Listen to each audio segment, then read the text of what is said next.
All right, welcome back to the Mini Moments segment. In this segment, I chat about moments that have really stuck out to me or things that are on my mind lately. And I'm currently refocusing on finances. I historically keep those organized, but the past, I would say 2 years, I decided to just throw my hands in the air and let life take its course. And let me tell you, bad decision. Don't do that. Keep yourself financially prepared and aligned. And let me tell you, that is why I have invited not other than my financial advisor, Jerome, aka he's really just my dad. I just wanted you guys to think for a split second that this was someone I paid work for me. It's not. This is my dad. And he is on to talk about finances. April is National Financial Literacy Month. And while this episode will come out beyond April, just know that we recorded it to commemorate such a month. And I thought my dad would be a great guest to be on. So welcome, Daddy, to the show. Thanks so much for being here. Thank you for inviting me. And this is also your birthday month. So you are so True. blessed. True. 32. And am I where I thought I would be? Not at all. But we're happy, we're making it work, and it is what it is. There's So still time. There's still time. you may be like, oh, your dad's a financial advisor. He's not, not on paper, but he does I am with not a regard. financial advisor. Repeat that. I am not a financial advisor. Yeah, that's actually a good thing to say. So if you take some of his advice and it gets you in terrible debt or legal trouble or whatever, you can't sue us because he clarified he is not a financial advisor. But ever since I can remember, he has been passionate about managing finances wisely and ensuring that he's financially comfortable and has enough. He's not like a flashy guy with funds. Like if he's getting a new car, it's likely like a Honda, Toyota, Saturn, Hyundai. We're not out here in like a Bentley or something. However, he makes sure he has what he needs. He's always got a cushion. He's passionate about supporting other people with money management. As long as I can remember, people are like, "Oh, what did your dad think?" Ask your dad. So yeah, would you beg to differ? You made a little face. Oh no, just humble, try to do the right thing. 4 kids and a Jadonna who used to like to spin when she was young. So we have to manage through all that. Yeah, tell him about, this is a little off the cuff here, but tell him about my cell phone minutes in Oh, high school. so once upon a time, those of you who are old enough, hopefully this audience has some older listeners, cell phones were not very prevalent. And due to the host here running track and doing some things when she was younger, um, we needed some communication. So that was all good. Little did we know that she took her phone, which was at the time, parent provided. That was fine. And she discovered texting. And she would text her friends across the room. Okay. High school, at least that's what I was told. And texting was not free. It was maybe 10 cents a text. Can you imagine? 10 cents a text. And so needless to say, the bill came and I was not happy. I It was like, was I gotta text my friends, like they're across the room, gotta say, good hey. $300 texting bill or something like that. I've forgotten exactly because it was such a bad memory. I tried to forget it. And me and her mother were really upset. And we, came up to her. What is this? What is this? Well, I was texting my friends across the room, and that's why I just down on boys. And so, needless to say, ever since she was 16-ish, maybe 15, we provided her own cell phone plan, and guess who had to pay for their own texts? Jadonna. She And had let me tell you how none of my other friends are in that boat. So, love that. oh, so she learned how to navigate her cell phone bill when she was. Did I? I think in adulthood you just have less friends and then you got less people to talk But, that sounded kinda calm, but it was way more dramatic to. at the time than I just said. So, yeah, for parents who've got hyper social children, take note of that, make them pay, both literally and figuratively, like my parents did. That'll really show them. Um, but anyway, I know many of us are trying to get our money together. The state of America may or may not feel a little uncertain right now. Inflation's doing its thing. And so I brought my dad on to chat about some financial tips he wish he knew around my age, and just to kind of chat with us more generally about finances as well. So, when did you first get into financial literacy and kind of become passionate about keeping your money organized? Take us there. Well, I was a while back, kinda back in the high school days, actually, if I could say that. Um, Always been a saver and, had a got the idea of taking a high school, personal finance class when I was in high school, and then the light came on. After I took the class, I was fascinated and that's really when the light came on. She'd probably think, "Well, why didn't you go into finances?" Well, Hmm.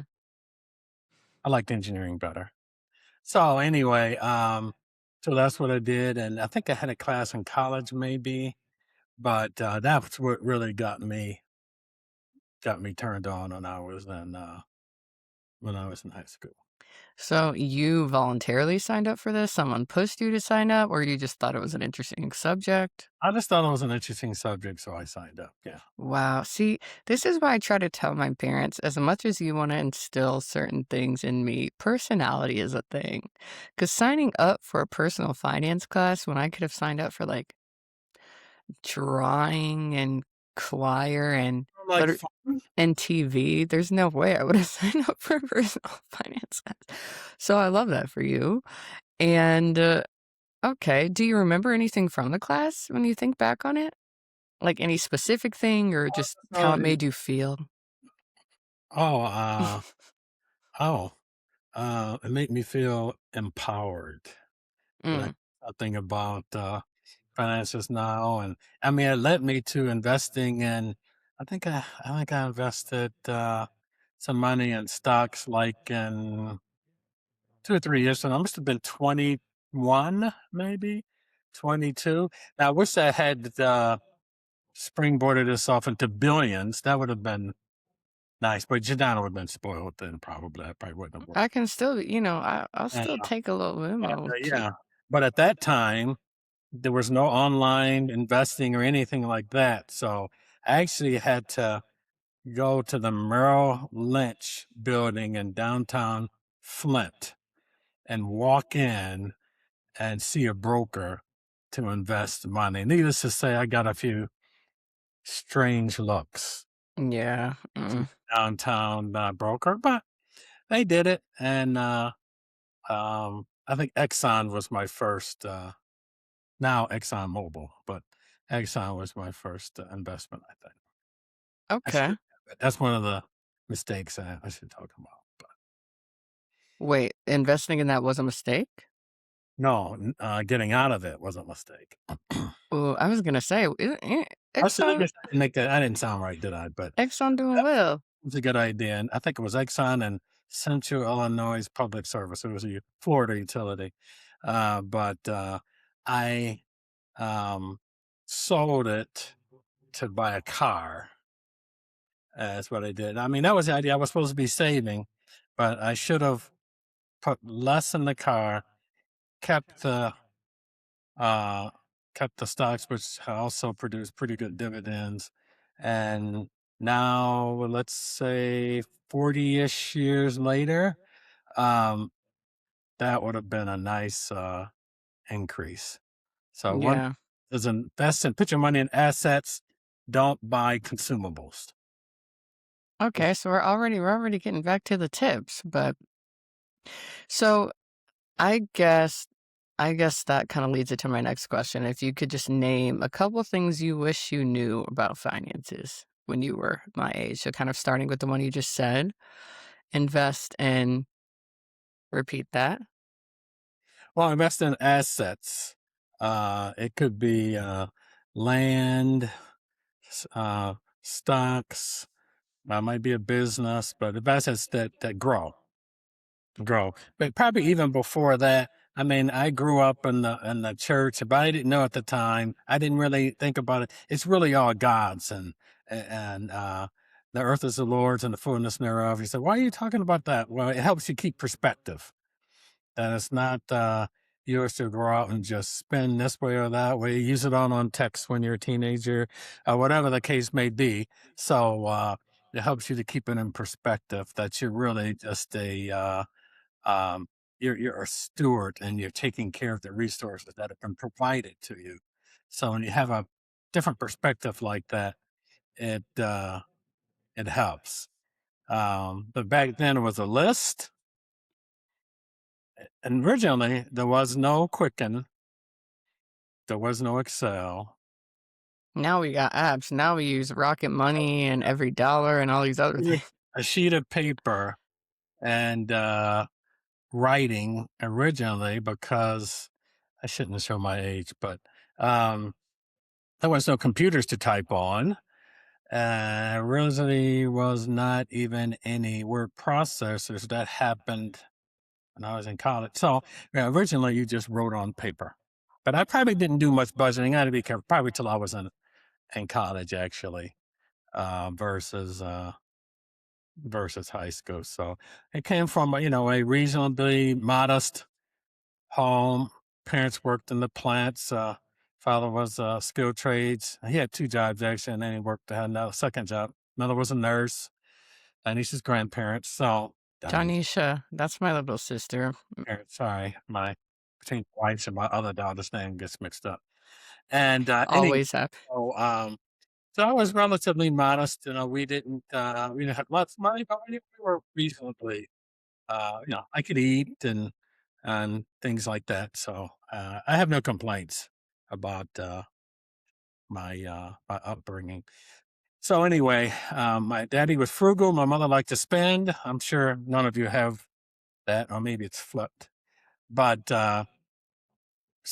it worked out all right. I have some siblings. Some were conservative. Some like to spend. Host, what do you think you are in that? You know, I do like to spend, but it's not like I spend and then do no money management either. That's kind of, I listen to a podcast and their whole mantra is duality is a thing. And I feel like duality is a thing for me. Because I don't just spend everything and pay attention to nothing, but I don't just like save everything and invest everything. I'm like, I like to spend, I like nice things, I like a good vacation. I should only take them when I have the money and not use a credit card, which is why I'm in the situation I'm in now. But I also have plenty of experience getting out of debt because I just save incredible amounts and blah, blah, blah. So, what I'm trying to work on is less of the like pay off a lot, save a lot, make a lot, not make a lot in debt, getting myself out, back up and back down. Like, I'm trying to maintain stability, especially now that I have two kids. It's like with me in shape, but I do manage my household finances. Sometimes it's more fun than other times. And Um, I'm all I got out here managing my household finances. I love my husband, but that's my job in the house. So, but he doesn't spend a dime. He saves, but then won't budget. Good man, good man. I But like. I budget, but will spend. So we're kind of a good balance. But anyway, I want to go back to the pieces of advice of Uh-huh. you naming a couple things you wish you knew about finances before you really felt financially confident. Okay, Things so you wish you knew. right. So I talked about that it's not really your money; it's all God's. Talked about a list, a budget. As much as it's sort of a dirty word, it's been a dirty word for a long time, not just now. Um, But when you know where your money's going, you have a chance to make sure that you're in control and that you're telling it what to do. Credit cards, bad thing, uh, because you end up spending more than what you have. It's easy to do. Um, my wife and I, Jadonna's parents, we've been in our share of credit card problems probably a couple of times over the years. Do you think we would have learned, kids? And I don't know why they want to play instruments and go on field trips and do all these kinds of things. Why is that? So anyway, we, had our share, but we, climbed out of both of those and very much now try to go on a cash basis. Have a card or two for convenience when we rent a car or something. But um But also for the credit card points, because even though I ended up spending more than I should and now getting myself out of debt, when I was managing it well and not spending more than I had and just using it to accumulate points, it was amazing because you get free flights, hotels. I mean, if you have the discipline, still have the card. My discipline is poor, so I got rid of my credit cards.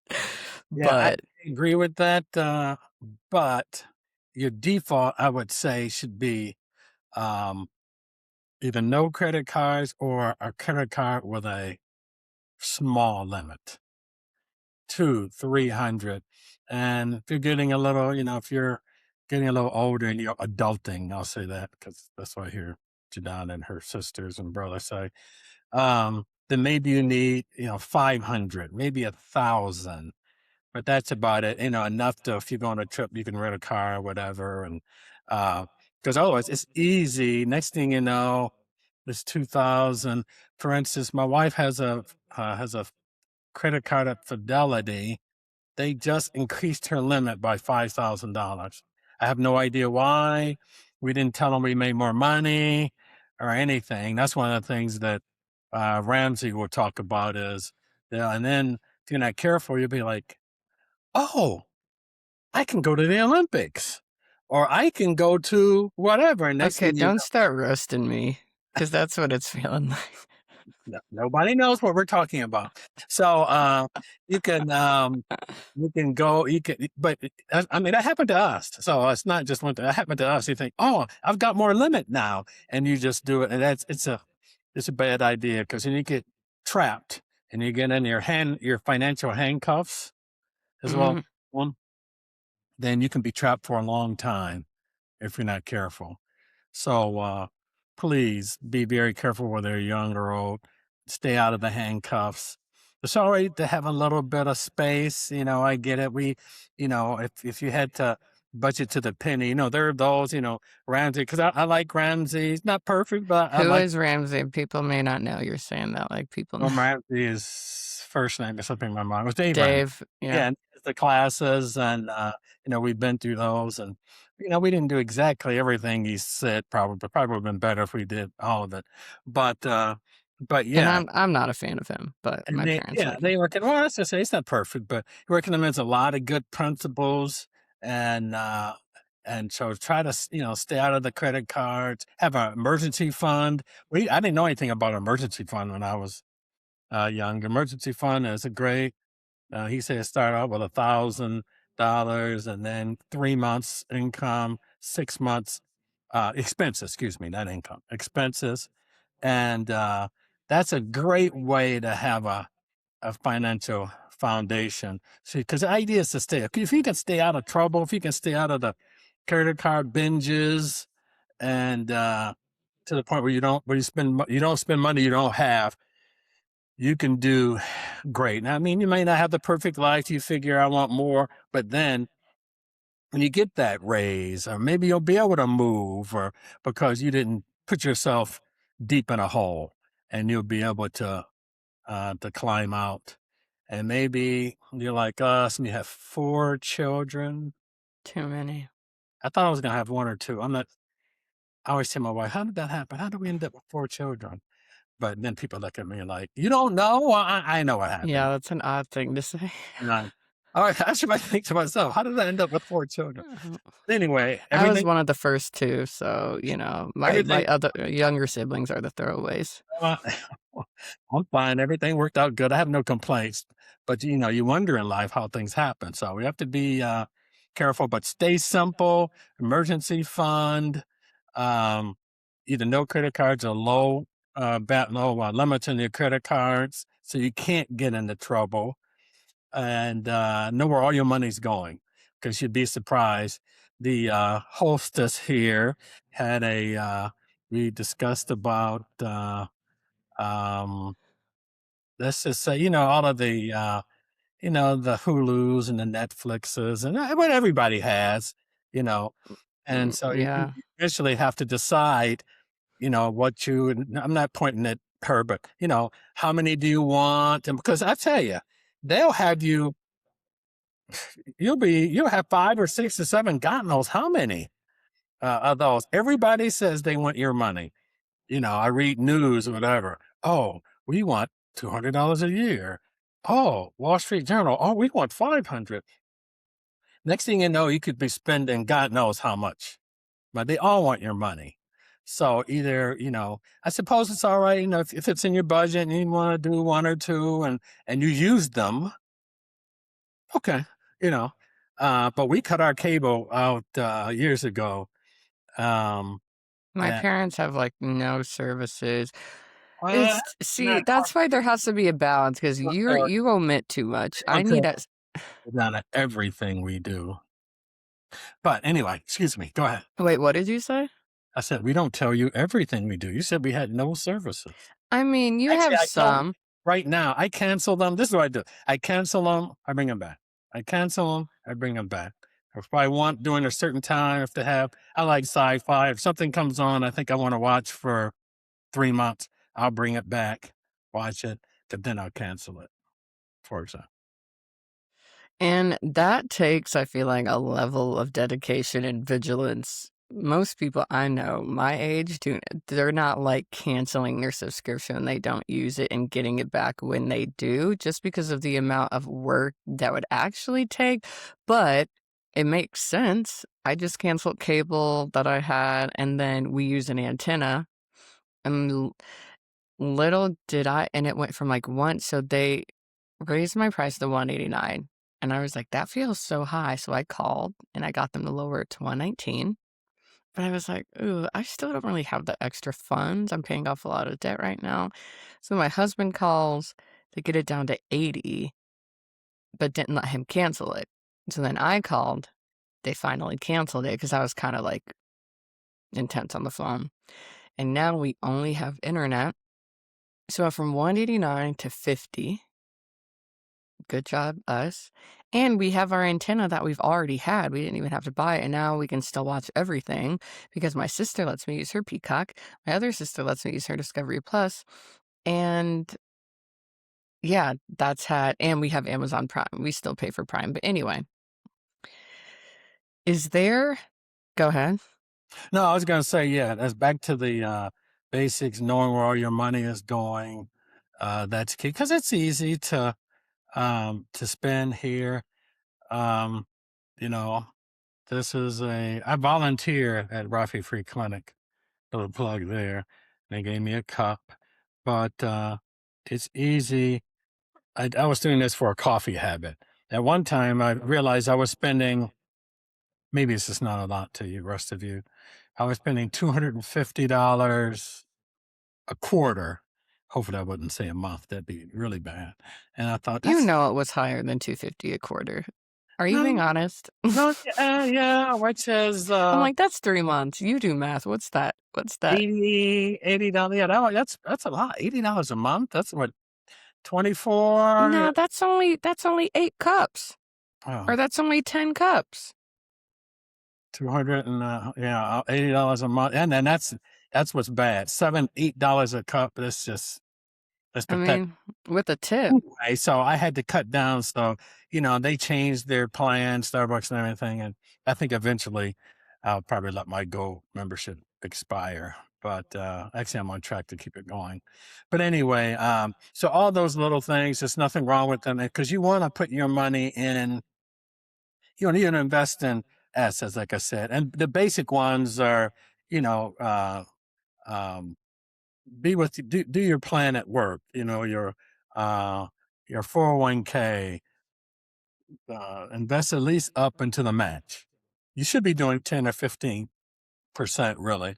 And if you start when you're young, I used to work at General Motors back in the day, and I worked at AC Spark Plug, which doesn't exist anymore. Long story, automotive industry.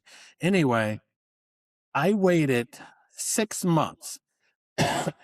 I think I started working in, what school went back, blah, blah, blah, about February. And I won't say the year, February. And then probably I was eligible like in July or something like that. And I think I waited till January to start into the plant. 6 months of contributions probably cost me hundreds of thousands of dollars 40 years later from all of the compounding. Compounding is your friend. After you get a certain amount of money, the compounding does the heavy lifting. And even when you're putting money in, it's growing more than what you can put in, for example. But you have to start early, start young. Don't think that this is so small, it's really not doing anything. I shouldn't do it because it's not really helping me. I want to go ahead and I'd rather go to, I don't know, Vancouver and see the flowers. I don't know who does that now, but Ooh, I wanna go to Vancouver, that's on my uh, list. yeah, my wife was just talking about that. But and there's nothing wrong with those trips and all that kind of thing, but you don't want to sacrifice your future because it may look like it's not coming. You go to school, maybe you go to Ball State or something, you graduate. Next thing you know, you're 30 something with two kids, and things go by fast. 10 years, Yeah. poof, 10 years, just like that. And next thing you know, you'll be 40 something, And 50. for me, I took a lot of internships out of college. I talk a lot on this podcast about career-wise having a handful of regrets, but um, not because I didn't have great experiences, but not necessarily leveraging those as much as I should have. And in the financial aspect, I think because I was an intern and I felt like I wasn't making as much as, maybe my sisters, for example, who had pretty good full-time jobs right out of college.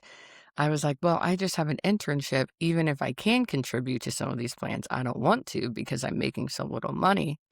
When even if I took like $25, $50 out of a check, it would have been better than doing nothing for a decent amount of years. And now I talk to my sisters, one younger, one older, hear about their retirement accounts and other friends as well. And I'm like, dang, I am a little behind because in some instances a lot behind, but in others a little.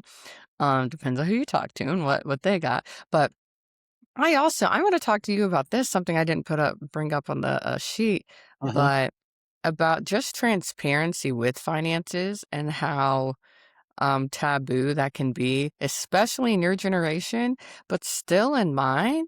I feel like I'm a big proponent of, like, I ask my friends very specific numbers about their finances. One of my friends I was texting the other day was getting an office. I was asking them how much it was going to cost and like that sort of thing. And my parents historically would love to just say that I was like nosy, which I wouldn't disagree, but I am really benefited by, okay, relax, by knowing just the amount of things. And like, one, I like to know what to aspire to, but I think two, it's just helpful for me to know how much things are because you never know who does and doesn't have money. I feel like that's what you and mommy taught us. Like some people That's true. may That is spend absolutely a certain way and you're like, oh, they're balling, but then they've got really high credit card debt. Others, so modest, it's called the and middle. you don't. Or if you've You ever don't know that they're millionaires, you don't know that they've got next door. Yeah. what'd you say? I said, I was told the audience, if you haven't heard of the book, The Millionaire Next Door, read that book. It's excellent. And actually, one of the first financial books we read was Rich Dad, Poor Dad, which is also, you may have heard of it if you're into it a little bit, but another excellent book. There's others. And yeah, it's just you don't know who has money and who doesn't. And so for me, it's just helpful to ask questions like, what are you investing in? And what are you enrolled in your 401k plan? Do you have a Roth IRA? Are you maxing out your HSA? And just trying to figure out one, what all these acronyms mean, because sometimes there's like just the barrier to entry because so many things have such specific names and titles. And if you don't know, you may feel like, oh, I don't know what that means. So that's not for me. But we got ChatGPT now, girl. There ain't no reason why you can't just type in there, what does this mean and how does it apply to me? But you can also do that in Google, use less energy.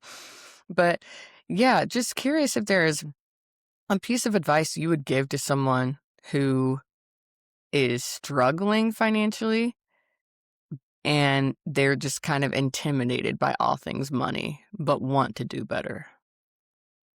Well, don't be intimidated. I mean, it's your money, number one. It's your money, and you're in control. So it sounds like if there's a budget or something, it's like, oh, I don't want to know. Well, it's your money. I mean, if it's the weekend and you're deciding where to go on the weekend, I mean, you're not intimidated to call somebody else to tell you what to do or to tell you where to go this weekend. You don't want to do that. So know where your money's going, and I like to say, give yourself an allowance. Again, it's your money. Now you might say, I don't want an allowance. I want to spend everything. I mean, you can do that, but give yourself an allowance, whatever it might be. Start somewhere. Um, $10, $100, $1,000, wherever you. I never forget that guy. What did your sister say? He had like 10,000 Starbucks stars. I was like, or 20,000 or something. It was just incredible. Anyway, start somewhere, and and then see if that works out for you. And you should really give, save, spend. Give to charities, church, or something like that. Save your 5, 10, 15, 20. God knows if it can be more, do that. And then let spending be something you control the knob on at the end. And you can turn it. If you do it in that order, you'll be in much better shape. And somebody might say, well, I don't have any money. I can't save anything. Well, try to start somewhere, take your lunch to work. I used to take mine to work probably for more health reasons, and I didn't have time to go out. But it wasn't that bad. I used to eat oatmeal every day, and some of you might go, "Oh, why did I do You that?" would eat 'em. But actually, it worked out fine. It was quick, easy, and I couldn't go out every day. That all that sodium and fat just would do bad things. So a lot of people are into health. The hostess here is very much into health, and a lot of you are with all the tools that are available. Many more. We didn't have all this, the internet stuff like that till I got older. But use that. Come up with some good budgets, some good eating plans. Take your lot, save money. Then you can buy the subscriptions you want. Then you can go on the trips you want. Then you can save money, and it can work out. Okay. But I do have some bad news for you. It does take some discipline. Mm, tough. All right, you can't willy nilly it and just I like to be a free bird. it doesn't work out. So, yeah, so that's what I would say. And there's nothing wrong with that. Keep track. If you can afford to get a financial advisor when you're younger, that's one of the things I think about that I didn't do. And as I said, I'm not a financial advisor. I don't know everything by any means. There's lots of people who have so much more knowledge when it comes to businesses and creating them and growing them. And uh, there's some areas here now where I live where people are investing, but they tend to put more of their money in starting a business, and that businesses are their retirement, for example. It's an interesting way to think about it. But you got to start somewhere. So, start with being in control of your finances, give, save, spend, emergency fund, $1,000 start. This comes from Ramsey, 3 to 6 months worth of expenses, up to a year if you can do it. Because if you've got a year of expenses and your job start getting crazy, they want to lay you off or whatever, don't be mean. But you might just say, as one of my children say, I don't care, whatever.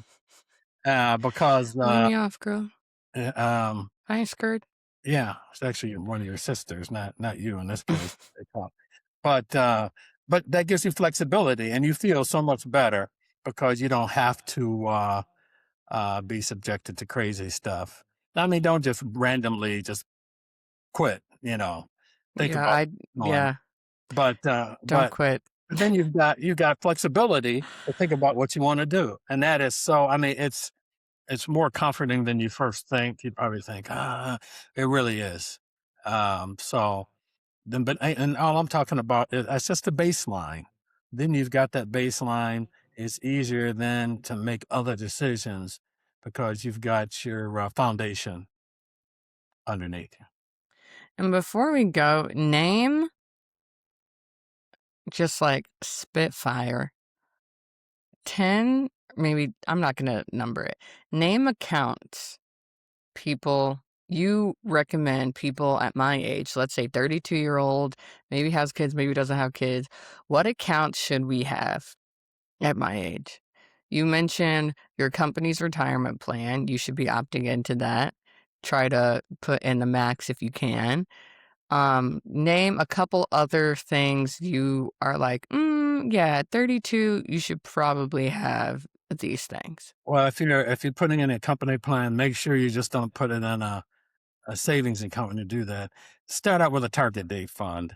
I mean, just things you can do that are better, but there's nothing wrong with starting out with a nice target date fund for your retirement. What do you say, 30 years from now? Yeah, I think mine's like 2060 or something. Yeah, yeah. So it might be 2065 or something like that. But that's the start. And you can do that and then move on to getting other things.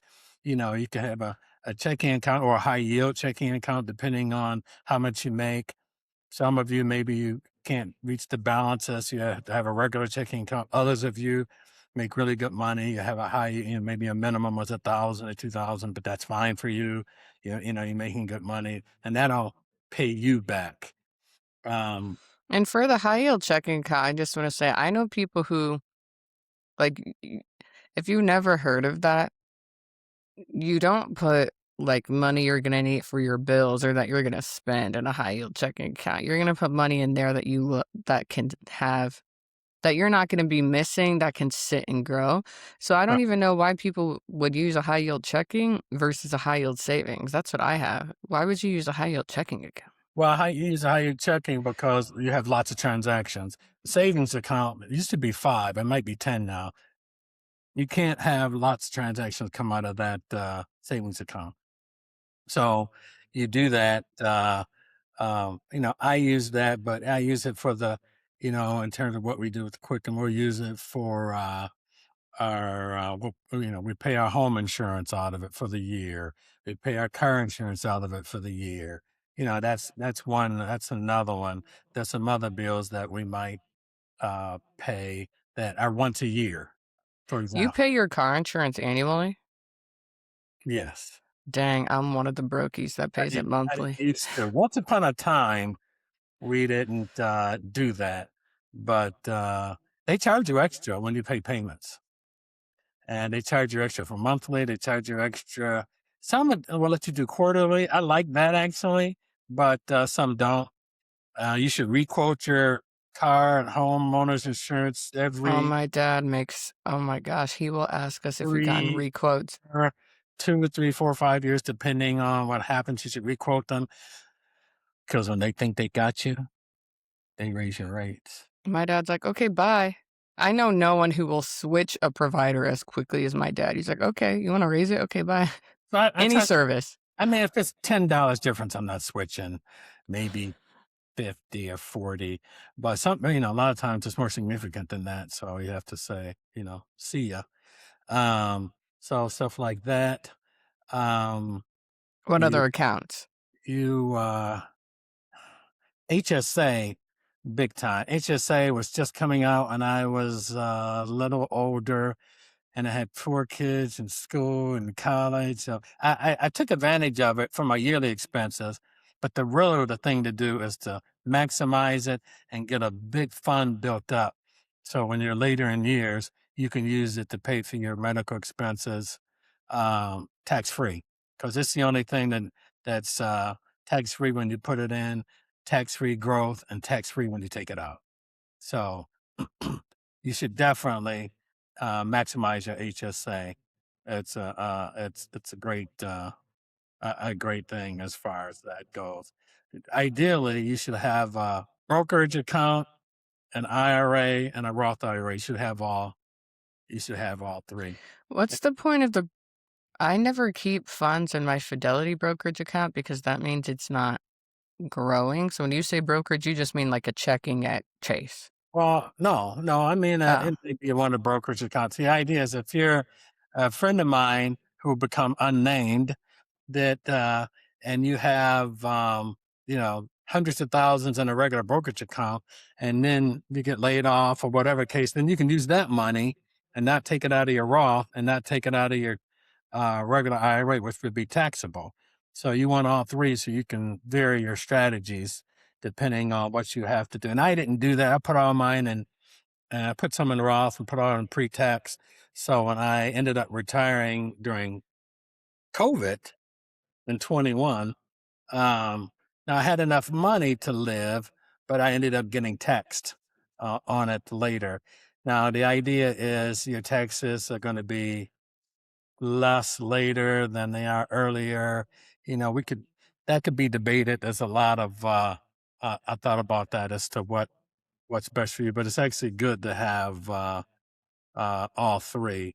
And then once you get into your late 60s and early 70s, maybe a little earlier, you could talk about Roth conversions and all that kind of but stuff. isn't the issue? I thought the issue with just keeping money housed in your brokerage account, which again are with investment companies. If you've never heard of a brokerage account, like I have a brokerage account with Fidelity, and then a Roth IRA, and then a Right, rollover IRA, I think. right, right. But I thought the issue with keeping money in your brokerage account was it's not growing in interest at all. It's just sitting there just like it would be in No, like a it should normal be. checking. You have to, if it's not at all, you should make sure you have it. You can you can put it in high yield um, savings or high yield checking in that account. You just have to talk to your broker and or look it up. And again, it's a strategy where you have money in all three. And you can, once you get enough money, you can have that money invested. There's accounts now which you can get an S&P uh, account that invests in the S&P 500, but it has low transactions. They don't move the money around, so you don't end up getting dividends where you have to pay taxes on it every year. There's a certain name for it that escapes me, but that way it just continues to grow, but you're not paying capital gains and regular taxes on it, and it can be Hmm. part of your. I don't think you and I have actually talked about that, but No, I need to. use it as strategy. But if you've got having a financial planner when you're younger, I think 1 or 2 year siblings might have one, and so it keeps your because we think back on some of the things that we did. Maybe we could have did better. Uh, uh, we didn't think about it at the time, but it's easy. Hindsight is easy. It may have helped if we had somebody to bounce things off of like that. We may have done some things different. Um, may have tried to hit singles rather than swing for the fences, so to speak. So, but in the younger is good. If you start off with get the basics right and have that foundation underneath you, and have some interest. Be careful. Don't give everybody people all your money to manage so you can do other stuff. That's a big mistake. There's nothing wrong with having an advisor, but you always want to keep your eye on things. You hear about these athletes and things that have millions and people waste it away and stuff like that. You need to be responsible for your finances. That doesn't mean you're an expert or anything like that. If you're looking at your 150,000 and then becomes 125 and 110, that person better have a really good explanation of what's going on. Because it shouldn't do that. If you heard about, hey, the market went down 30%, okay, and you can see the numbers, then it's bad, but okay. But uh, they don't have any, explanation as to what's going on. Hopefully, that'll never happen to people. But we hear stuff happens. So please don't give your money for somebody else to invest for you unless you're looking over their shoulder uh, very hard. Yeah. Well, thanks for coming on. I think my biggest takeaway is I do plan on paying off my credit card debt and getting a credit card again, but solely to use for points. What I haven't heard before that I think would really benefit me is people asking their bank to reduce their limit. I didn't even know that was a thing. I Well, would probably not have a limit more than $1,500, and I would just have one card with that being the max limit. I never thought about reducing the limit. I would just get excited when it was higher, not knowing the slippery slope that can turn into. So for me and all of my um indulgent and impulsive friends out there, let's do that. Um so yeah, that's really helpful. And also I have a FSA account for my kids' school that flexible I spending use. account for those of you. It's a what? Flexible spending account. Yes, to use for childcare. So that's been really helpful. And the high yield savings has been really helpful. And if you don't have a high yield savings account right now or high yield checking, I do recommend. Again, I'm not a financial planner, but I use Citbank, CIT, because it's got higher rates even than Ally. So I have some money in Ally, but then I have other stuff in Cit, and those are like my long-term accounts that I shouldn't touch, because it's supposed to provide longer-term growth. So if you have any financial tips you want to reach out, I would love. I actually have to talk to my dad about helping me plan for some significant financial things that I haven't talked about yet.